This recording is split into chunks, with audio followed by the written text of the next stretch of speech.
We are blessed to have Uzi Rabi join us for the second round. And I don't want to shoot Uzi out of his time, so we'll go a little over into lunch, if that's okay, like 10 past, because we're a bit late. Sure, my book, whatever. Okay, and I think Uzi, you know, in addition to being the head of the Dayan Center, as we said last time, and Uzi is an expert on the Middle East, on Iran, on the whole region, on Israel, the Iran region. Uzi's been at the forefront of really forging relations in the region with Israelis and the Abrahamic Accords and other unknown countries that he can speak about. So he's doing very important work as an expert and a practitioner and as a scholar. So we're really lucky to have Uzi here. Okay, guys, hello again. I mean, it's great to be here as always. And, you know, today what we are trying actually to come up with is the bright side of things, if I may put it that way. Let's just talk about still anti-Semitism, but from a different angle. Happy side. A happy side, yeah. I mean, I think so. Not everything is well understood. I mean, a lot of things are being taken with criticism. Maybe this is something that should be, at least for the time being. But, you know, as Charles said, I mean, I've been to those states, Arab states of the Abraham Accords.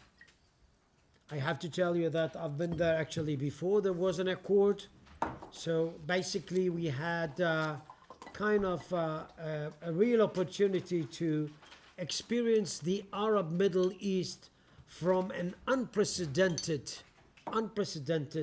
perspective and to have kind of a very unique experience. Now I will share with you some of the experiences, some of the thoughts, and it would be very, very interesting to, I think, to have in your file such stories, quote unquote, also.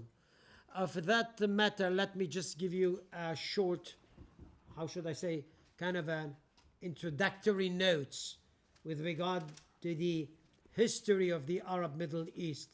You know, what we got here is this Morocco, the Atlantic Ocean, and this is the Gulf. In Arabic, ocean is Muhit, Gulf is Khalij, and in the 50s and the 60s, there were many prophets in the Arab fold, especially Gamal Abdel Nasser, president of Egypt, who came up with the title or the slogan, Min al-Muhit ila al-Khalij, which means 22 Arab states should be united under one flag. This was, of course, actually corresponded with the spirit or the atmosphere of the 50s and the 60s, you know, post-colonial Middle East, and the whole story of let us actually build up a nation of ours, of our own. This was the Arab nation. Well, today we got the opposite. If there is one thing we can say about the Arab world, is that the Arab world is highly fragmented. As I said before, everybody for itself. And if at all we're gonna have a bunch of states actually in geographical proximity, seeing eye to eye some major concerns, they are coming up with kind of a union, North Africa, Gulf, and so on and so forth. In the recent decades, the whole emphasis in the Middle East was to shift eastwards.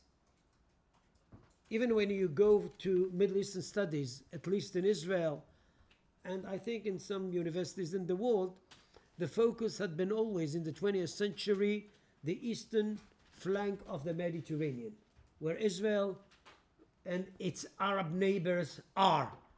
The Israeli-Arab conflict, Palestinian-Israeli conflict, the foci was here. It was sort of the middle of the thing. Recent decades, we are shifting eastwards toward the Gulf. Oil, Iran-Iraq war, the longest war in the 20th century in the Middle East, not between Israeli and Arabs, between Muslims, Arab and Persians, Sunni and Shia, 8 years of war. And of course, many imbroglios or kind of major wars that were here in 1991, Saddam Hussein, and you know the whole story. So the Gulf has become a foci, geopolitically speaking and geoeconomically speaking. Until 71, all this, sorry for, but all this strip of Arab states of the Gulf had been controlled for 150 years by the British. Were sitting or residing in India. That was actually British India. They were running the show here for 150 years under the premise of Pax Britannica. And the British left in 1971. Thereafter, actually, we got independent Arab states, some of them very rich, but minuscule, tiny, very weak. And sooner we got kind of lions trying actually to have an easy prey, like Iraq Saddam and the Islamic Republic of Iran. So this whole drama, Iran, Iraq, and Arab states here, created kind of a geopolitical foci. If you take into account that most of the world's oil is in it, you got kind of a real socio-political, economical bomb. And this is the reason why actually this region has created kind of a crisis after crisis, a series of crises.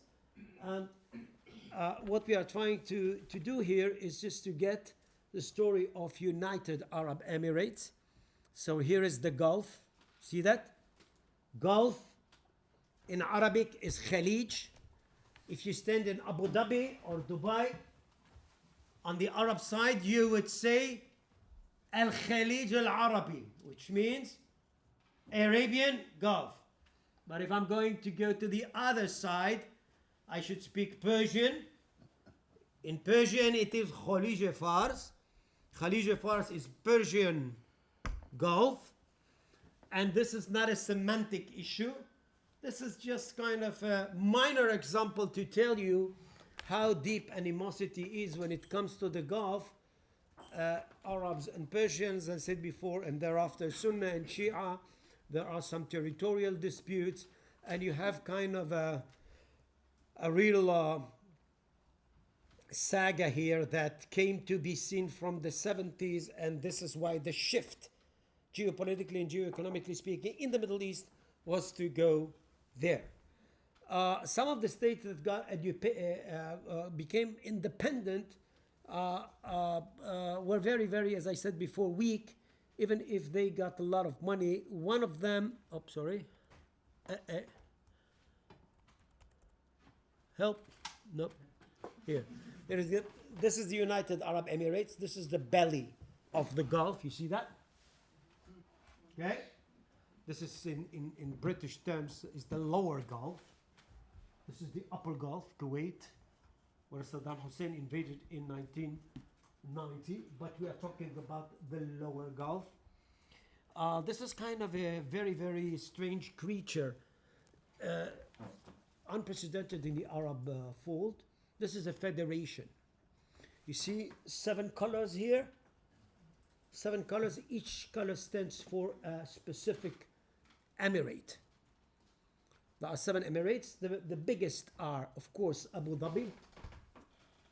Here, this is the capital city. And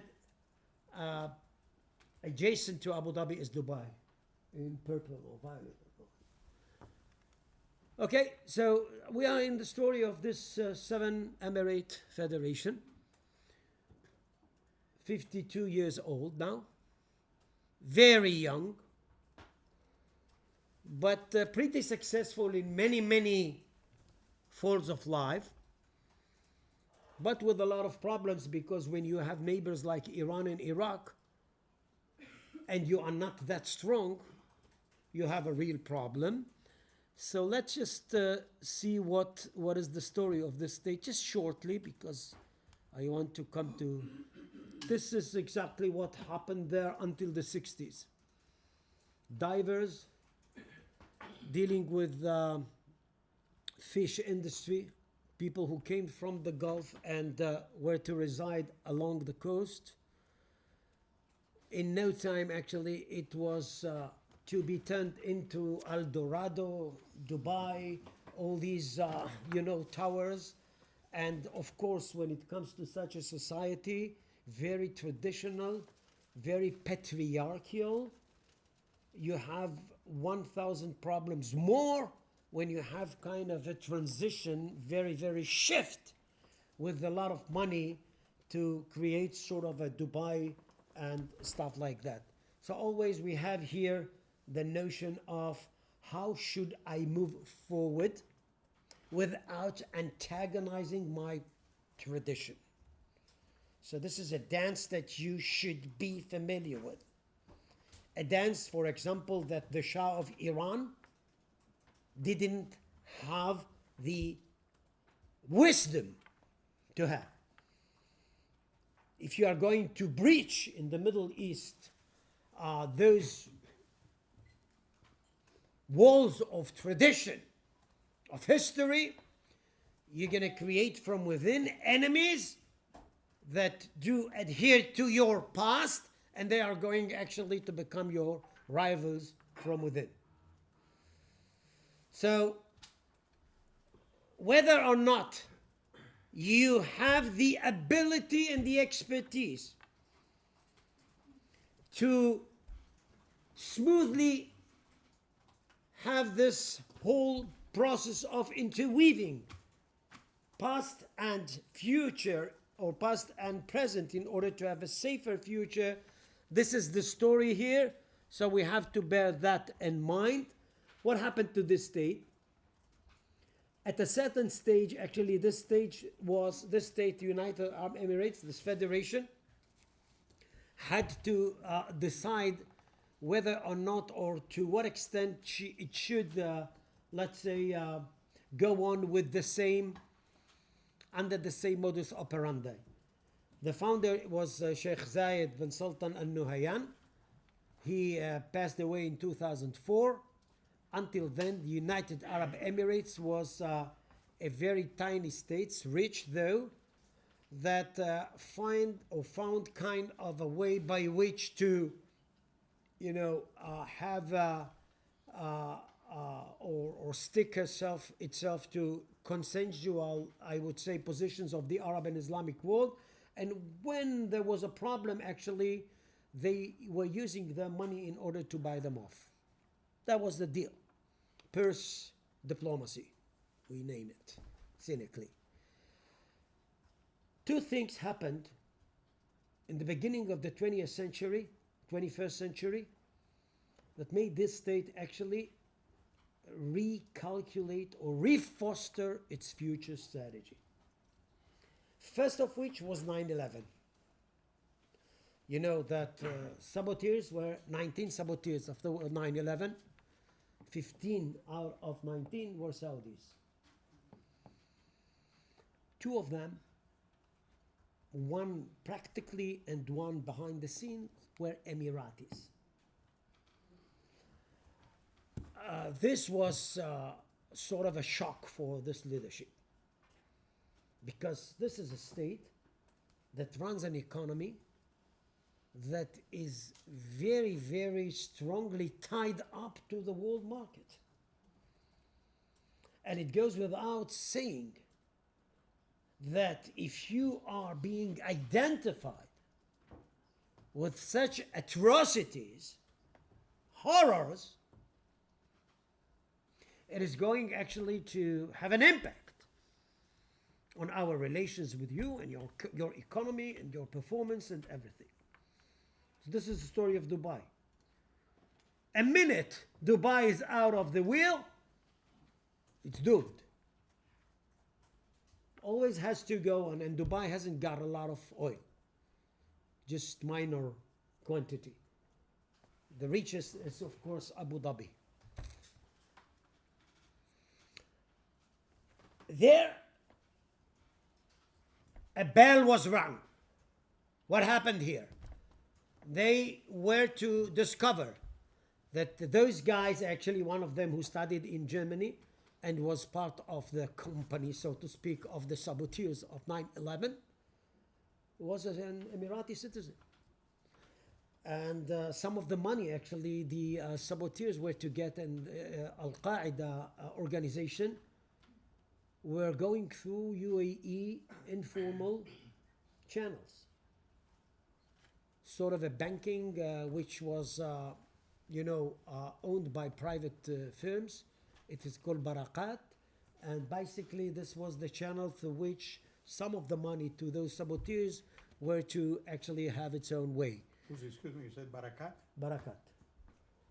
Not Baraka, Barakat. Yes, this is the bank. The bank. But I have to tell you. Sure. I know that you know.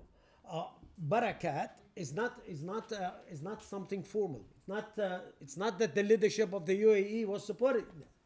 The opposite would be true. They were bewildered, amazed, and very, very astonished to find that this was happened under their or in their territory. In the aftermath of the 9/11, they started actually crack down on people who were identified with this whole thing. They jumped to the conclusion also that it should not be only Al-Qaeda and later on ISIS. They were hunting Muslim Brothers. What they found is that the Muslim Brothers in the United Arab Emirates, as was the case the Muslim Brothers in Saudi Arabia, they were providing sort of an envelope, ideologically speaking, practically speaking, for people who actually were adhering to sort of an Islam with which actually to create different platforms when it comes to the politics of the UAE, the politics of Saudi Arabia, etc. To make a long story short, Muslim Brothers in this state are outlawed. They are outlawed. They cannot actually have their own free activity because they are not to be trusted. It was put to the test. They were more than welcome in the past by the state. Thereafter, what we had seen is something different, and since then we are dealing with that. Of course, that the tsunami of extremism that was orchestrated by ISIS, that was for them kind of a disaster, because now they had been forced to take a decision. Many in the world would take Muslim states more or less, be very, very in kind of a very, very sensitive position, because they could heavily influenced by those ideologies. What the United Arab Emirates decided in 2014, that what may be, the bottom line should be that this state is not only not identified with extremism, religiously speaking, it fights against extremism. It counters extremism, and you find their tiny but very, very, I would say, sophisticated army accompany every I would say, a battle or combating terrorism, either in the Middle East, Afghanistan, Syria, when ISIS was there, and beyond, and of course beyond the Middle East. So, I mean, there was kind of a decision taken by, he was then the heir, today he is the president. In English, people actually name him MBZ, but we do not do that because this is kind of a way by which to, in my opinion, actually say something that is not being taken quite positive in the other side. Mohammed bin Zayed, of course you have MBZ, MBS, MBR, everything is Mohammed bin. What counts is what is the last letter. But let's just name him Mohammed bin Zayed. He was the heir then. Now he is the president. And he actually was orchestrating a new strategy for this state. You know, in Israel and in some other parts of the Middle East, there were things in 2016, 17, 18, 19 that were unheard of when it comes to this state. And many people actually came with the legitimate question, is that true? Is that real? Many people rather actually take it as a lip service or something by which to come up with a more sophisticated game in order to show kind of a nice face to the West. But this is what we found. First of all, the question was asked in kind of an unprecedented manner by many Arab states. In Arabic, his man huwa al-adu, I just said that before. Who is my enemy? So that was a very, very, I would say, great moment in the Middle East. This is history. Many Arab states were forced by reality to ask questions that hadn't been asked in the 20th century because the answer was pretty clear. Who is my enemy in the 20th century? It was a rhetoric question. In the 21st century, and especially in this moment, who is my enemy? If I'm going to define an existential threat, how it looks like, where does it come from? The bottom line here is that Israel is not the enemy. And once again, don't think that they don't have a very, very fierce criticism about Israel. Yes, they are, they have. The thing is that if I would like actually to better myself, I'm looking at my young generations, I'm asking myself, where am I heading to? If I would like to better myself, I should redefine the set of foes and friends in this region.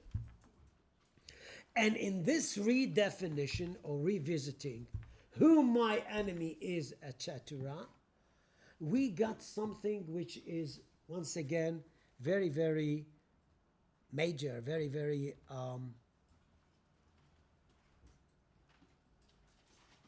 unique. First of all, they found their tiny neighbor Qatar that was mentioned here before as kind of a fierce rival. Why? Al Jazeera, the Arab satellite in Qatar, was making roads for, or opened the roads for, I would say, political Islam, supporting organs that are identified with the Muslim brothers, Hamas, for example, siding with Erdogan, AKP, and so on and so forth. In the UAE, you can see there was an industry that had been seen actually in the recent years about who the Ikhwan are. Yeah, Muslim brothers, pious, friendly, dealing with social stuff, helping out needy people, which is right in many cases. But behind the scenes, I mean, this is just part of the industry actually that was published by the United Arab Emirates Research Centers. This is Ikhwan al-Shatat, which means that Muslim brothers are not only in the Middle East, they can be found everywhere. The question is whether you have the ability or the lens by which to identify it. Second is Turkey al-Ikhwaniyya. Turkey, Erdogan is becoming a champion of the Muslim brothers then. Today it is pretty different, but this is just an example. Here you have, of course, some stuff that can be said here. Anwar Garagash is kind of a very, very highly esteemed UAE diplomat. He said once and again, actually, we have to look at this direction because these guys are actually creating kind of a different atmosphere, and they to be accused by the simple fact that people are doing this and that and on behalf of Islam are coming up with atrocities. So Qaradawi, of course, is a name to just be reckoned with here. Sheikh Yusuf Qaradawi, he used to be actually one of the leaders, if I can actually speak of Islamic law. He was residing in Qatar, of course, for years, and not in Qatar. Qatar became or hosted many people who were troublemakers in that sense, and still do. Let's see what we have found.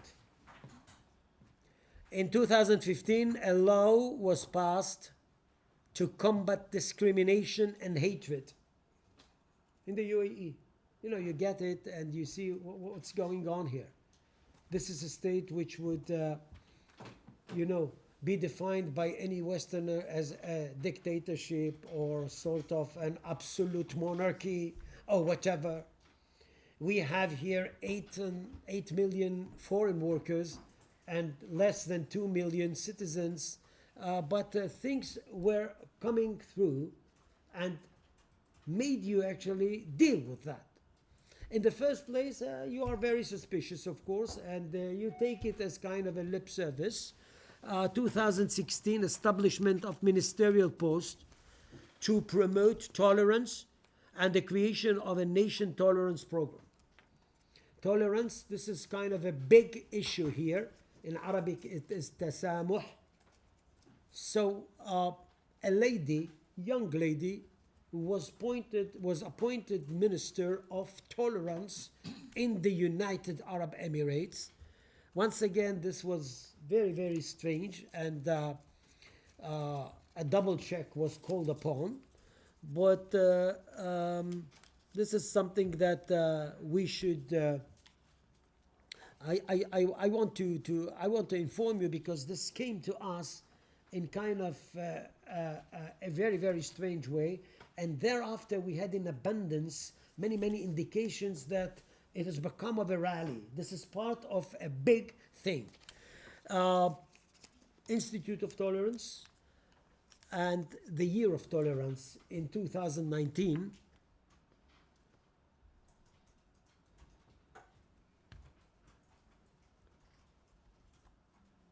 This is the historic visit of the Pope to the UAE. First ever of the Pope in the Arabian Peninsula. What was written after this visit is kind of a letter of Ikhwa Insaniya. It's brotherly humanity. We would have many things that would say that, Christianity, Islam, Judaism, in the end of the day, are coming from the same source, from the same origin. Of course, Abraham, the father of all these monotheist religions, You see here, this is Al-Tayyib. He is the head of Al-Azhar coming to Abu Dhabi, or was invited on behalf of the Sunni world. The Pope was here. Some rabbis were there too. And there was sort of a discourse which was very, very, I would say, unique. Once in a lifetime in an Arab and a Muslim state that opened its gates to have that kind of a thing. You can understand that a vitriolic propaganda against the United Arab Emirates was already then had already taken part there.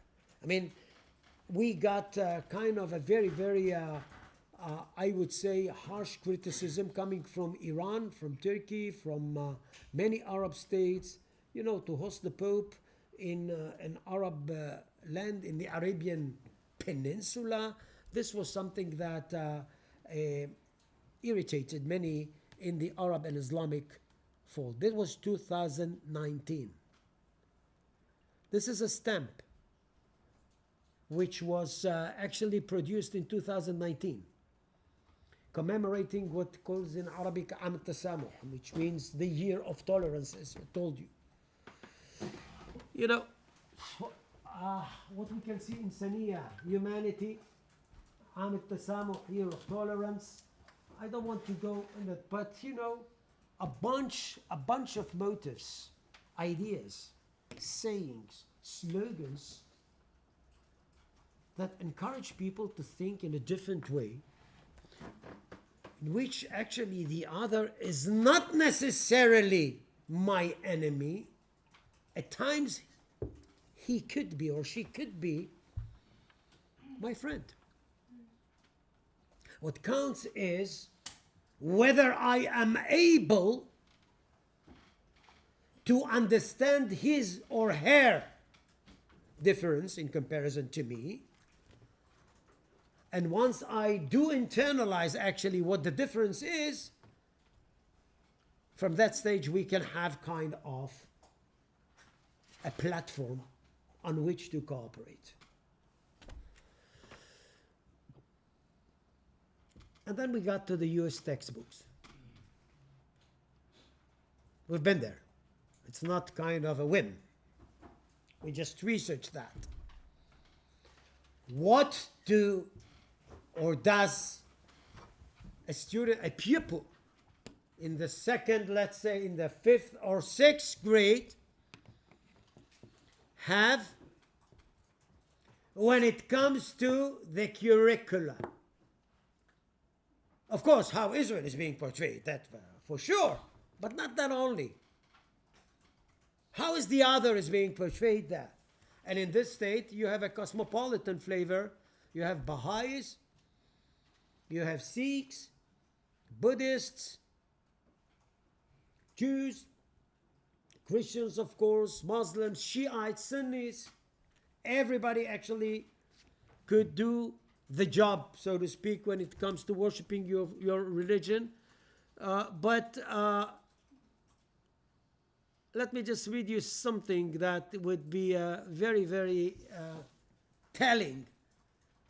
In most cases in the Arab states, when Israel was mentioned, nobody say the word. Nobody says the word Israel. What was the notion?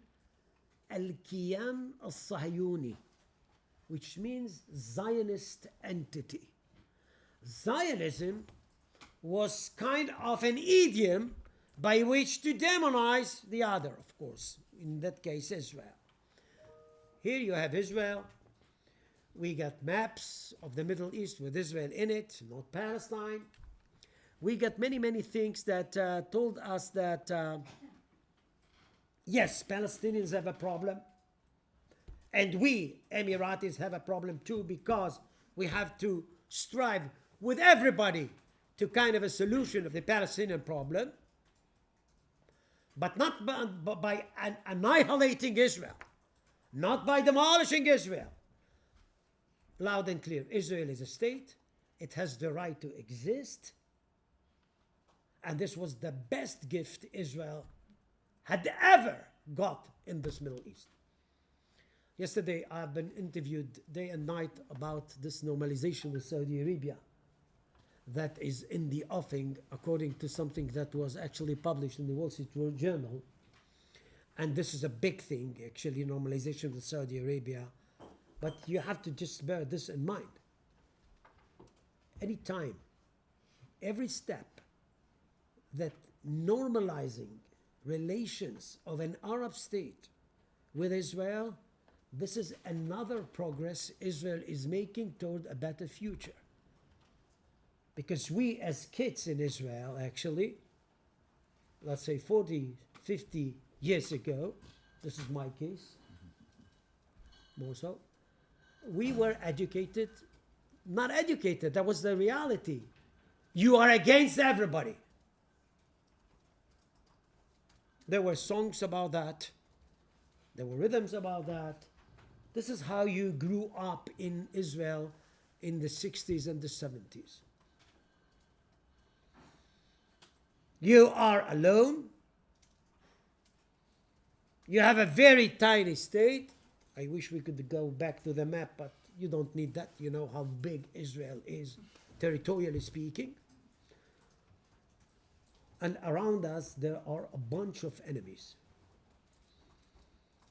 The irony of history would be that that time, Ben Gurion and the Israeli leadership, when they tried actually to come up with an answer, are there any tzaddikim in Sodom and Gomorrah? Are there any, let us say, good guys? Yeah. Iran, for example, was the good guy under the Shah. Turkey was a good guy. Ethiopia was a good guy. I'm just trying to give you how it is very important actually to be carefully listening to the narrative being transmitted day and night to state, to classes or classrooms in the school. So how come that Iran, Turkey, and Ethiopia are good guys? Here is the answer. They are not Arabs, all of them. Turkey is not an Arab state. Iran is not an Arab state. Ethiopia is not an Arab state. Here you got kind of a solution. Arabs are bad, non-Arabs are good. Proof. If you go to that today, you would get almost the opposite. Iran is the fiercest enemy of Israel. Turkey, Erdogan is not a guy to be, let's just leave it, it's because it's an iffy case study. Arab states, well, they are reorientation. They are going through sort of a reorientation with regard to Israel, and UAE here is very, very, but of course this opens a huge door to the history of Jews of Arab lands. Something that until recently was obscure to many, many Israelis. So with that, actually, you get kind of an opening up the gates to a history which is yet to be told. You know, I'm talking about the Mizrahi history or Sephardi. The Ashkenazi history in Israel, this is well known. And they have the rights and all the privileges because they were the people who founded Israel. But those who came later on, slightly later on, Sepharadis, especially those Jews coming from Arab states, well, their story hasn't been told. And we are trying actually to recover things now, coming up with that in order to bring it into the academia. Have courses on it, have people, young people, students who are going to have PhD on that, because this is very important for Israel to heal the wounds, of course, actually, and to have kind of a complete narrative. Look at that. It's an Arabo-Hebrew sort of hybrid. What is written here in Hebrew is Bnei Dodin, in Arabic Ibn Am. Well, what is that? Cousins. So if Abraham is your father and he is my father too, let's say that we are at least distant cousins. Where are you? This is in kind of, okay, I'll tell you where is it. This is in Dubai. In Dubai there is a museum that we, we happened to visit before the Abraham Accords. And when we were there were many, many things that were very, very strange.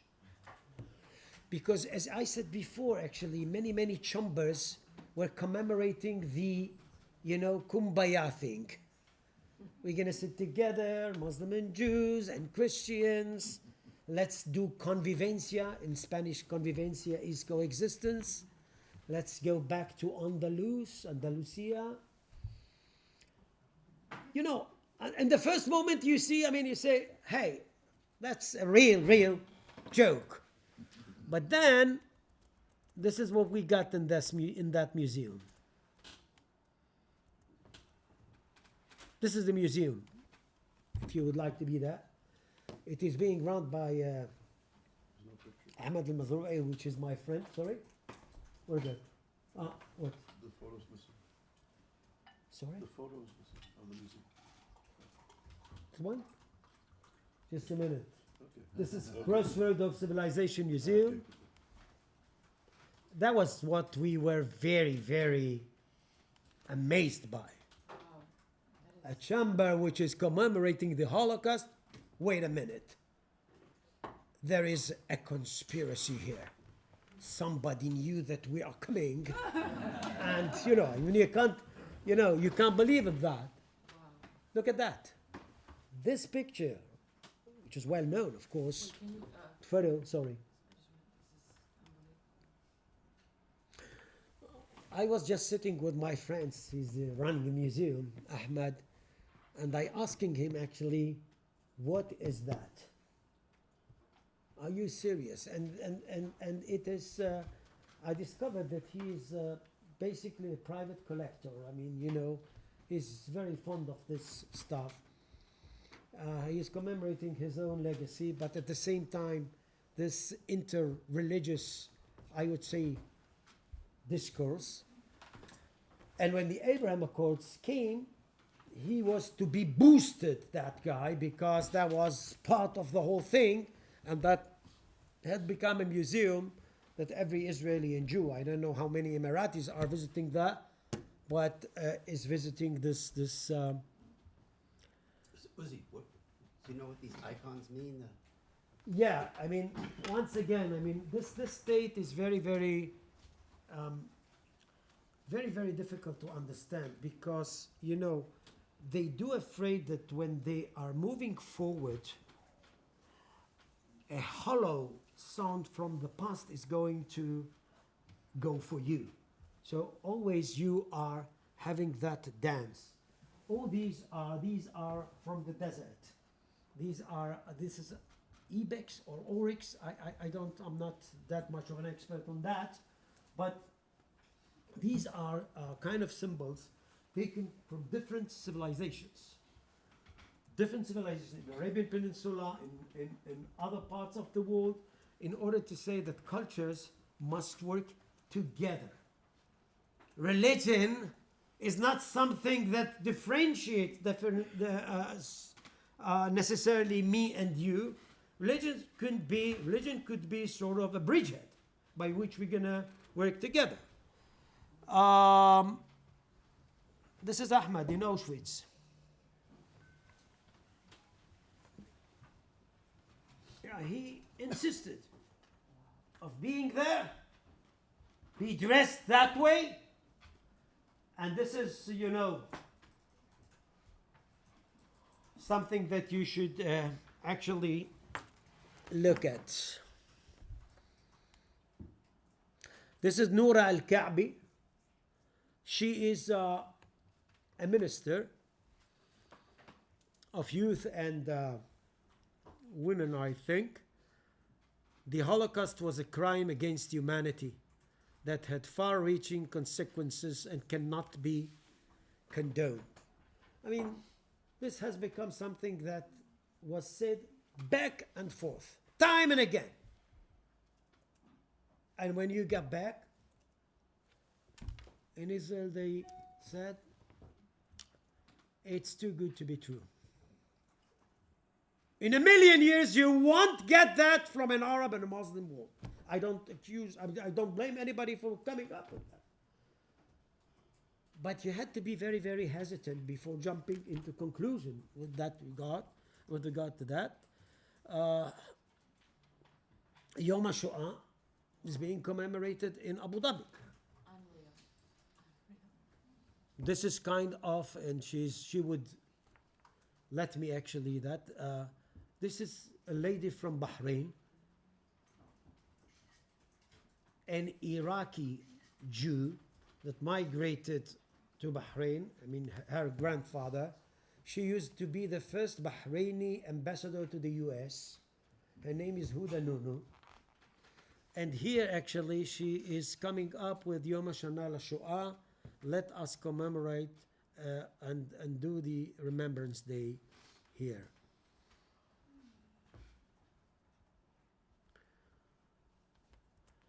When I was there actually, before the Abraham Accords, the guy who hosted me actually told me that, one day we are going to build up the Abrahamic city.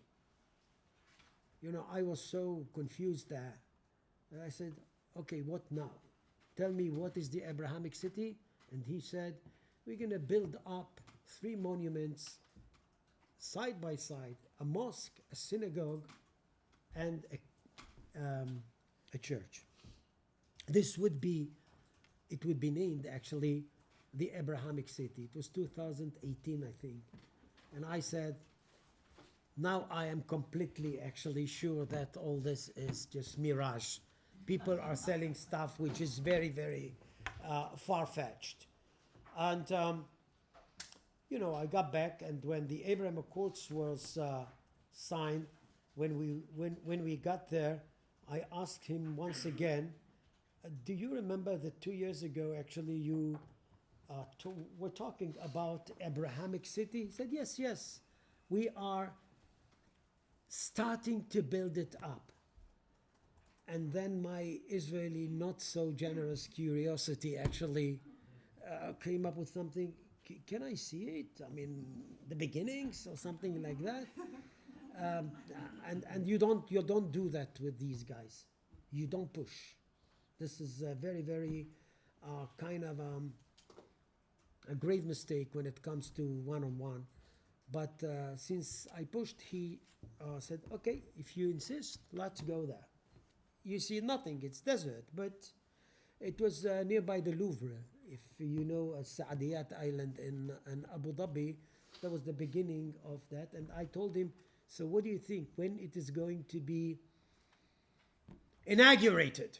And he said, I think in the end of 2022, if not in the early months of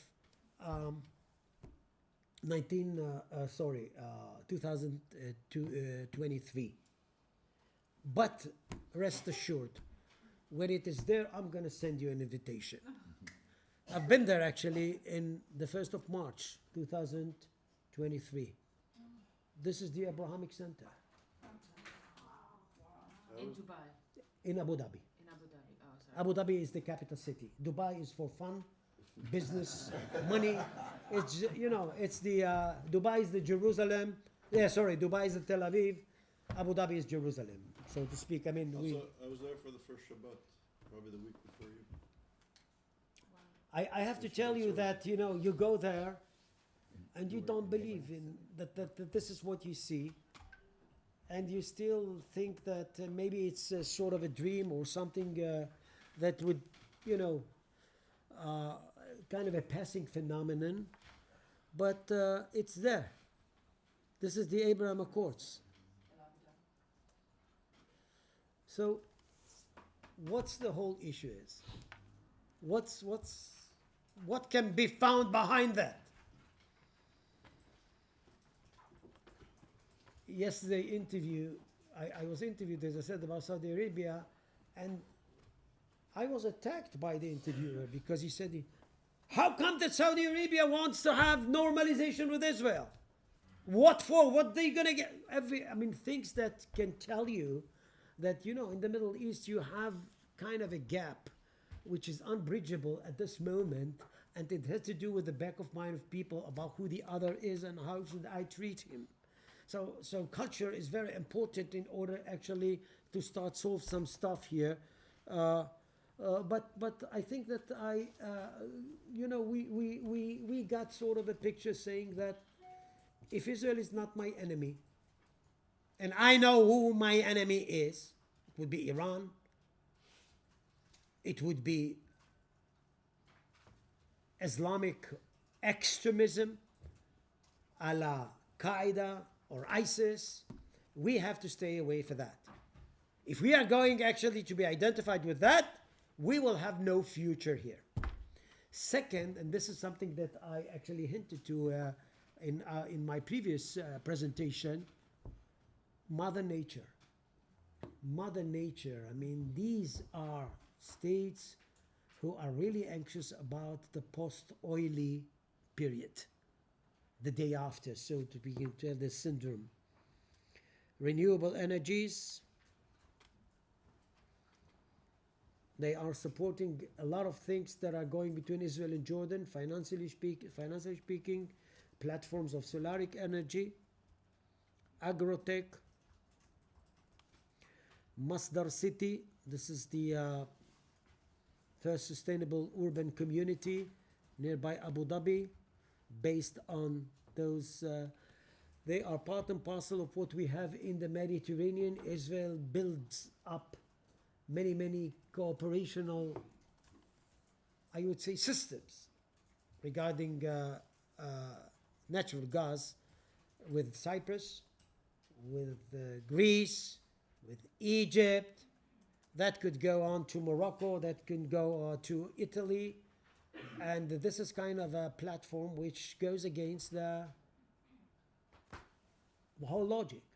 If you come to think of that, and economic, let us say, has to do with energetic stuff, is providing the Middle East an extension through the Mediterranean. See what I mean? If we are going actually to stay here, and my grandma actually always taught me, don't look at the sea. Where are we? Here. Only eastwards. Why should I actually refrain or prevent myself from looking at the sea? The sea is our end. They would like to throw out into the sea. This was Nasser's speeches.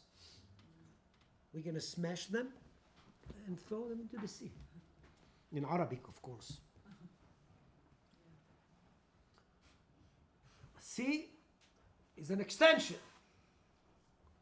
You're going to have a broader Middle East.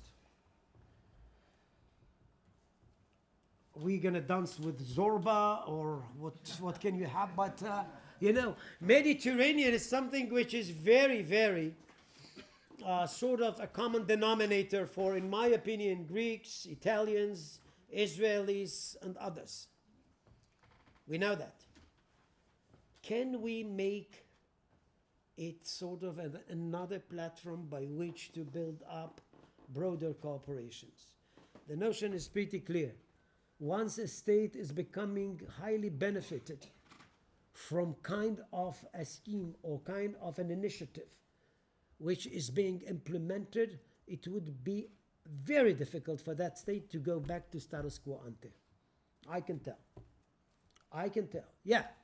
When it comes to the speeches, when it comes to the press, people would actually climb high as to just talk about their times immemorial monuments of their history. We shall never give up. we won't skip that, and so on and so forth. But when it comes to practice, it's different. And this is why here and in the Dayan Center, what we are trying to do is just to combine our academic knowledge and expertise with what can be found on the ground. We are not dealing with what should be the future. We are trying actually to have a bridge between our knowledge and the praxis. And it's fascinating, yes. The red dot, I'm sorry, I must have missed it. The red, is that an oil field? Does that represent? No, pipe. Pipe. No, those pipes actually are going all the way in the Middle East. For example, now we have sort of initiative where liquidation of gas is going actually to be held out in Egypt. Who needs natural gas more than ever before after the Ukraine war? Europe. So Europe is in the picture too. Everybody would like to the Mediterranean actually to become a hub for natural gas. Europe actually got its lesson. Never stick or be dependable on one player, as was the case with Russia. So, you know, if you are that smart to just look at that road, another dream. I don't know if that would come true, but if I were to gamble on it, I would say yes. 60-40. Haifa, Saudi Arabia, Bahrain, Emirates. This is a road, not that was invented by me, it's there. There are plans. Let's wait and see. But if the Abrahamic city actually was formed, this is a piece of cake. Bullet train. Yep. And the train. On top of that, let's see, this is what we are saying to Israel. You don't have to be necessarily a righteous guy. Try to be the wiser. If you come up with kind of a wisdom, cleverness, if you know actually the surroundings, if you are familiar with the cultures and the language of states in the Middle East and beyond, because again, we have Mediterranean, we have Caucasus, we have Central Asia. If we know how to get there, first of all, culturally speaking, and economically speaking, and if we know actually to not patronizing the other, as was Israel actually was doing. We are going to bring our genius mind. They're going to bring the money. You don't speak that way. You have to respect the other. You have to respect his otherness. And this is something that would lead us to a different place. This is Beirut. One time, Paris of the Middle East. Switzerland of the Middle East. Here. Look at Beirut. Look how unbearably, easily a thrived state is going to go into oblivion. This is Lebanon. You can speak to Lebanese all around the globe, in Montreal, in Europe, in the States. Maybe they are doing good, economically speaking, doing well, sorry. But they know.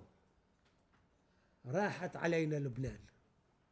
Which means they don't see any chance that they would go in their lifetime, or even their sons and daughters or grandsons, to Lebanon, definitely not the Lebanon they used to have. This is the other option. And this is what we have in the Middle East. Would you like actually to go all the way? Be the only righteous part in the world? Go with your head into the wall? This is actually what you're going to get in the end. If you would like to be wiser, try to listen to what he says. You don't have to accept what the other says, or he or she. But if you're gonna have the ability and the expertise to know how to carefully listen to the other parties, to know, in our laboratories, we do map them out. What does Egypt need? What they do need? What they are needing? I mean, you have to just make sure that you have the whole picture, geo-economically, geo-ecologically, geopolitically, and culture is always should be there in order to make it easier.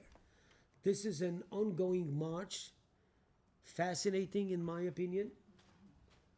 I thank God that I have the opportunity actually to be a small part of that, in my opinion, historic march in this region, and I do hope that this would be the case.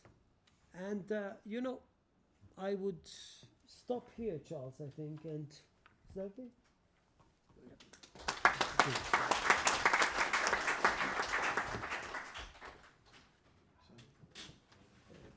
Uzi, thank you very much. I mean, amazing what you have done, and besides what you have done, you have a responsibility to keep doing it. Okay. Yeah. Now, when I was in Israel in the 60s, I was in charge of one of the pumping stations in the Arava Desert of the Iranian oil that was coming in Eilat. Yeah. And it was a shock to me that in '79 all that stopped. Like you said, things change. Another thing. At times students Yeah. do not believe me when I say that, No, I believe you. before 79, young students in Israel, actually, people in their 20s, they it's difficult to believe that Iran actually was the opposite thing until 1979 when it comes to yeah. Israel. And you also mentioned, and that's why I interrupt you a second, about Barakat. We have studied the Barakat clan, which is actually Lebanese Shiite, in the Triple border. We never found a relation to the Barakat Bank. Do you think that there might be, or it's just a coincidence in names? You're going to have next week, actually, somebody who's an expert on that. Oh, okay. I'm not that. I can tell you one thing. Muslim brothers and what you have in Latin America, which is a different thing, this is sort of a real challenge. And once again, this is the negative side of things. You have to be very, very well organized on how to deal with that, because this is sort of a real octopus once again. Octopus. Yeah. Joel? Yeah, thank you very much for your talk. But I will ask you one thing. How could you explain that in Belgium, my country, the Emirates are financing an anti-Semitic party, really financing. It's called Christian.be, and this website and this political party will run in 2024. They accuse not the Israeli, but Belgian politician of Jewish origin to be responsible, for instance, of COVID-19. And they are financed by this state. I will give you all the proof if you're Yeah. interested. And if you have good relations, please try to convince No, not way. Listen. $3 billion. No, this is an example. And the second thing is, you're extremely optimistic. Thank God it's good. But to dance, to have a tango, you need to be two. And I will ask you, do you think that, considering the current trends in Israel, with what's happening with Ben-Gvir, Smotrich, and Netanyahu being responsible of Israel, that this country would be able to make peace? They have another presentation with you. You have to make peace. No, he's And you finished. have to accept Finished, Yossi? also the others. He didn't talk about that? He did, yeah, He did? he did. A little Well, bit. I know that you had a presentation about Israeli peculiarities. What we got in Israel is very, very problematic in a sense. I have to tell you, first of all, it's a matter for Israelis to deal with that problem. But Israel would have to be very creative and to take the right decisions with regard, for example, to that. Because if Saudi Arabia, and once again, I'm not trying even for a single moment to say that these guys are, I don't know, pious, they are to be trusted. No, not at all. In the Middle East, it is always, you have to respect him and at the same time to be suspicious. You have to. But, kabdeu v'chashdeu. But, having said that, those states are very smart. I'm not going to give you an exact or direct answer to what you asked because I'm not familiar with what you said. Yep, we'll double check that too. But let me tell you one thing. There is a cunning state in the Gulf, Qatar. Qatar is doing something that can be explained if you ask me logically. I wrote an article about that, actually naming it the foreign policy of Qatar, keeping all channels of communication open. What does that mean? I'm not going actually to live behind a closed door. It will always be open. If I can pay some money and leave it open, and that would ease the situation with, I don't know, a certain community in Antwerpen, or I'm not sure about that, it's worth a try.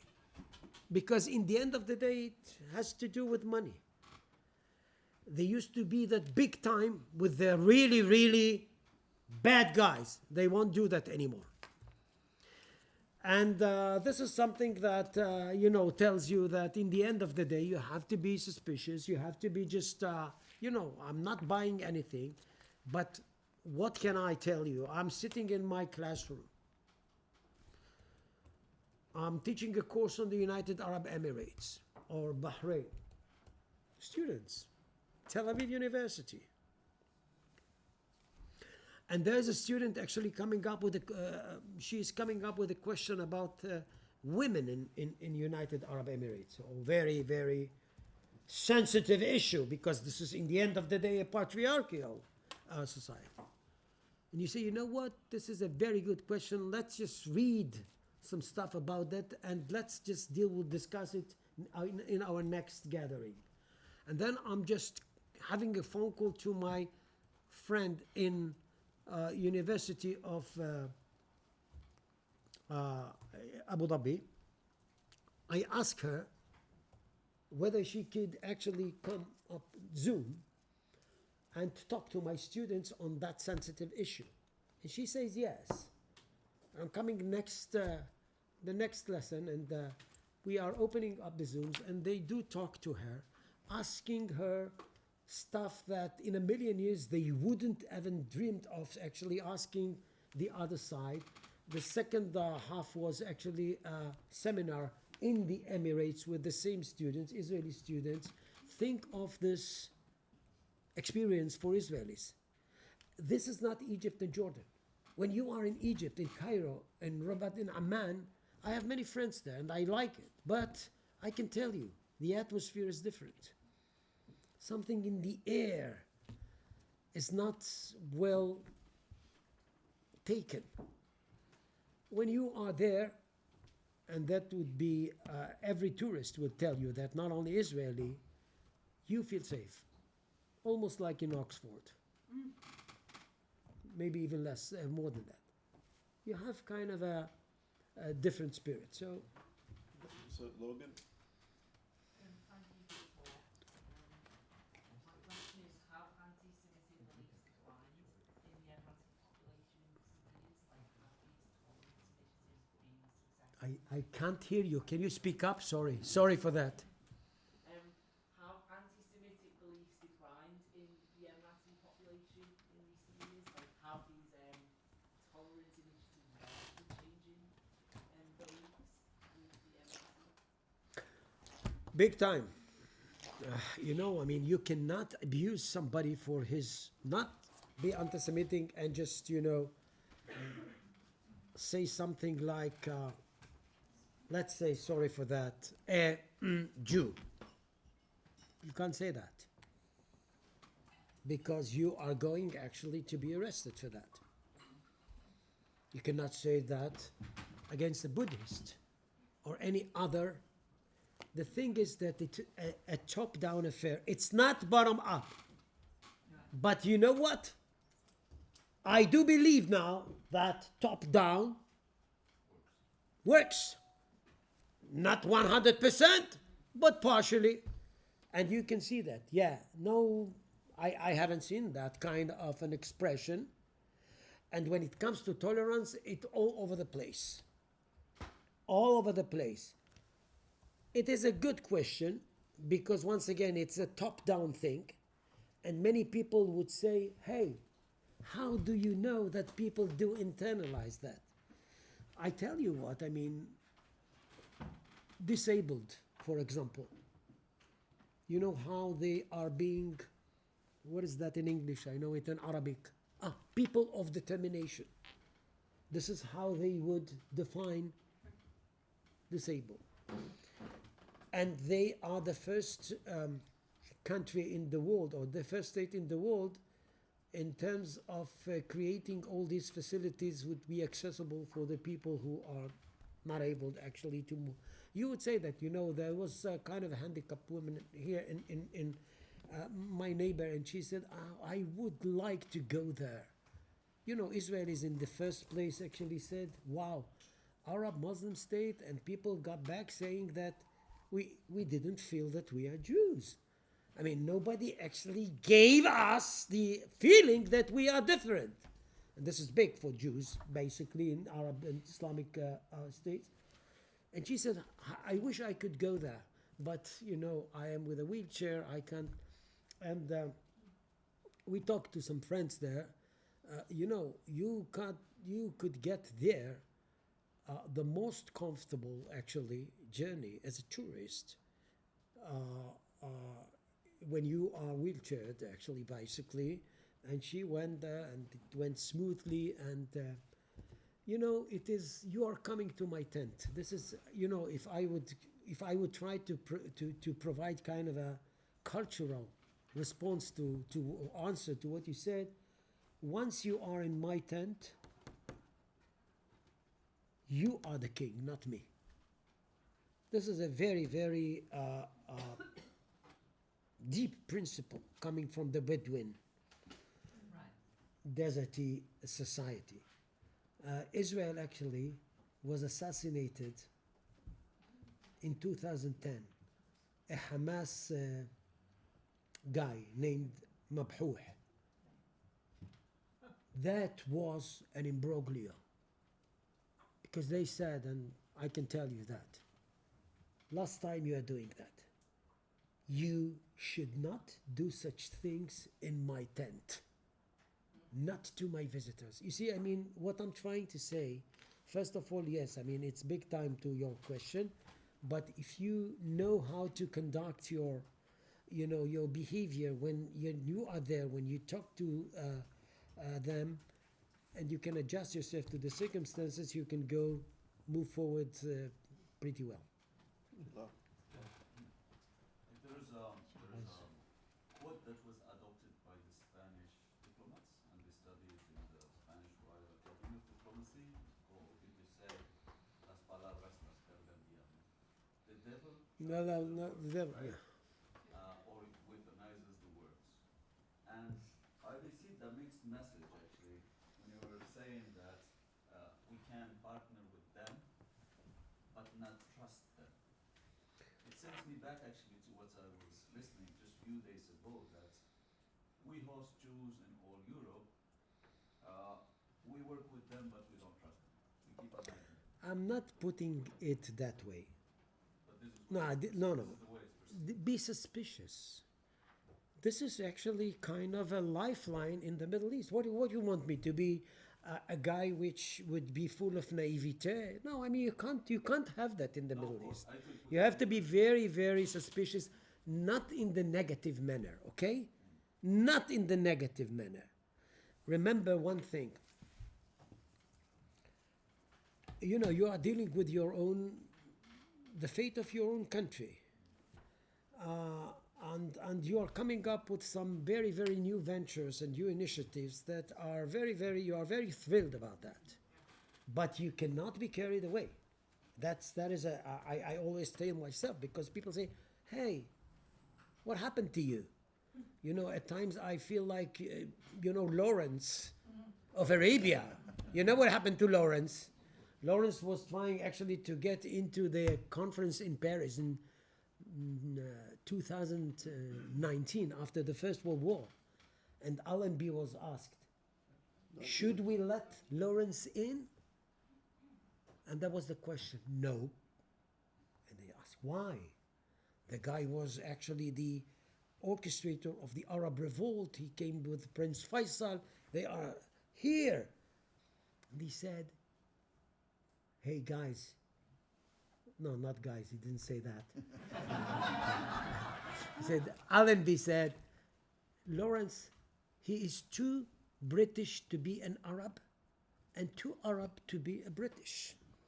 I can't trust him. So at times people come up with me and say, hey, what do you say here? That what we had thought for years was wrong? Yes, it was wrong. Because if you're going to work with the people around, Arab world, Islamic world, for us, except of the world of Walt Disney, there is no such words. And we have to be very, very careful, keenly aware of the differences. And believe me, I didn't say that as in kind of a negative spirit or manner. You have to be suspicious. You know what I mean? No, for me, I understood completely the meaning of what you're saying. It's just pointed out to Well, you have to deal, you have to live with the mix. A lot of questions. You have to live with the mix. So Inbal and then Carolyn, and can we collect 2 questions? There's a lot of questions. So Inbal, a quick question, Carolyn, and then you can respond to 2 at one time. Yeah, sure. 2 for 1. Thank you very much for the important insights. In your opinion, are there any activities that Israel and the Jewish community to make to promote different normalization of the Arab acres and the current complicated strategies? I think that this is exactly what we are doing in the academia. Let me give you one thing. You know that in Bal, we are in the Moshe Dayan Center, do hold 4 MOUs with research centers in the United Arab Emirates and 1 in Bahrain. And we are having reciprocal visits. We talk about everything, but you know what the main thing we are talking about? It's not Iran or Palestinian state or not.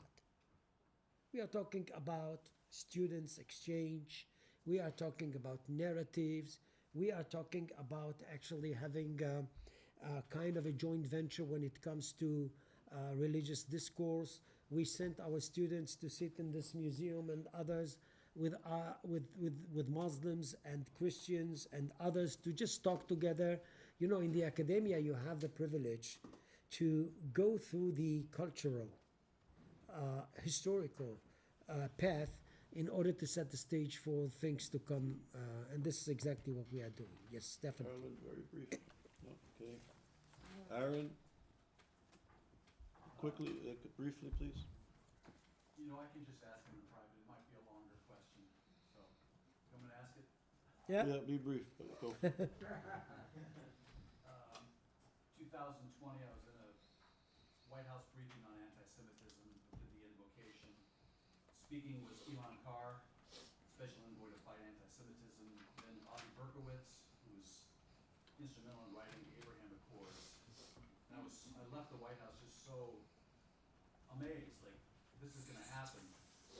And Avi Abraham was writing the Abraham Accords. How cool was that? And then the whole Trump thing exploded. And so the question is now, do you feel like you've been launched out of a boat diplomatically by yourself to try to fulfill the Abraham Accords, or there's still American backing? And again, I'm not a Trump person, but No, I mean, America should be in the picture because the Abraham Accords, you should remember, this is kind of a result of an American understanding that enough is enough with the Middle East. They don't want to have another Iraq, another Afghanistan. So in a way, the Abraham Accords, geopolitically speaking, is to let your allies in this region understand, hey, come together, come up with one big effort of yourself. We are going to support you from behind. This is something, yes, and I think that even Biden, when I say even because he is, he is due sort of a de-Trumpedized policies as Trump did to Obama. This is the case in the US every time actually the president is being replaced. But Biden actually, definitely in that sense of the Abraham Accords, he didn't actually try to make them null and void. He actually understood from the beginning that this is something that has to be kept because it is part and parcel of the American strategy for this region, the Middle East, in my opinion. So they have to be there. I think that it is this, and of course, many things that should be done by most Israelis and Emiratis together. I hope that we are doing good. Israeli normalization agreements seem a lot more promising than previous peace agreements. So do you think Israeli-UAE relations have a potential to set the tone for the future Israeli-Arab relations in the region, or it's just going to stay in its own area? No, I think that yes, there are states like Morocco that were on board. And of course, Morocco goes with Western Sahara, and don't hold it against Morocco because everybody for itself. Remember that. So you have to understand what a certain state has in mind when it comes actually on negotiating By something. the way, it's offensive for me when I see the disputed territory of Western Sahara, the geographic location separated from Morocco. I know. Knowing that Israel recognized full sovereignty and the US recognized full sovereignty. So it's a bit shocking. I know. You told me that one. I mean, in the previous discussion, but it's the We're running over the time. But just a minute. I just that the big no. I mean, the game changer is Saudi Arabia. Game changer is Saudi Arabia. I'll tell you why. Saudi Arabia is a key player in the Arab fold. This is the guardian of the holy sites, holy shrines in Mecca and Medina. Saudi Arabia, if it is in, they are not going to repeat the Sadat thing, mano a mano. No, they are going to come up with a big door, and they are going to bring in some other, and they are going to put some pressure on Israel to come up with something which is more balanced regarding the Palestinians. And this would maybe create something different. Yes. Right. Okay. Yep. So we're More to running, come. I'm gonna be dictatorial, running out of time. Lev, Naya, and James, you have 10 seconds to articulate a specific question. Yeah. And we're gonna collect it. What's the question? Was it where's China in the picture, and can it be that the US is just trying to get ahead of China? Thank you. Excellent question. Totally wrong. Thank you. Hold on. Naya? I'm asking as an educator, because I teach this subject. In the beginning, you showed a map of the world. Question. And, okay, the question is, you said that it's fragmented, okay? The Middle East. The Middle East, not monolithic. What do you make, and this could be so simplistic of me, of the flags of the Middle East, each of which the colors to each a caliphate, to Umayyad Caliphate. Can you understand what I'm asking? Yeah. Important. okay. Thank you. James? My only comment is that. Question. No, it's not a question. It's No. a quick statement. Okay. The quick statement is, taking my 10 seconds. The quick statement is that this has not just happened overnight. It's been scaffolding for years, for decades, and that's how it's going to evolve, with everybody's interest being taken. Well, thank Yeah. you. Uzi, you have 3 minutes. Yeah, China is there.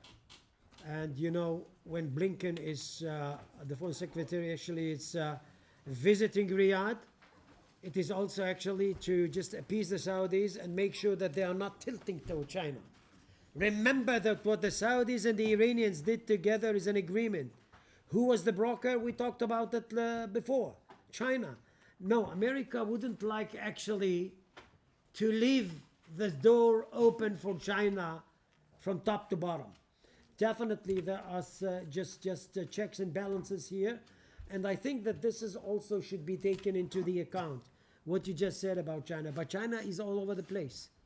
Once again, we don't have time to, but I guess that Belt and Road strategy, the final destination of Belt and Road strategy is Europe, South Europe, and the last bridge before jumping into South Europe would be Mediterranean and the Middle East. So, you know, if you go through Singapore and Indian Ocean and Bab el-Mandeb and the Red Sea and Suez Canal and Haifa, you would see what I mean, they are there. You have to deal with that. Let me just maybe quote kind of a very, very educated Saudi prince, Saud al-Faisal, when he was asked about what the difference between China and the US is with regard to the Saudis. He said China is not necessarily a better friend than the US, but it is definitely a less complicated one. You know what I mean? Yes. And yeah, what was Caliphates and forgot? the flags and the caliphate. All of them have the colors. It's not the caliphate of ISIS. No, I didn't say it was. No, so I mean, listen. If you go to the museums in the UAE, you would find the Abbasid Caliphate, the Umayyad Kingdom, and even and of course the stuff of the Khulafa Rashidun, which was the beginning. Why? Because you are building up your ethos for UAE citizens. For example, I'm just taking them, but it's just all over the place, because you don't want somebody to come up and say, listen, who are you? Where did you come from?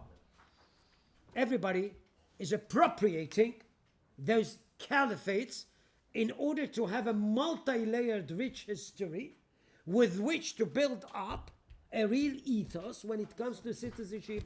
And this you can see in the museum. By the way, textbooks and museums are basically, in my opinion, the best thing to go when you are trying actually to do what you do as an educator.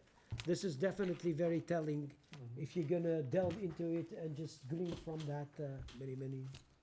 Uzi, thank you. Thank you, Uzi. And thanks for all the great questions and comments. Lunch is served.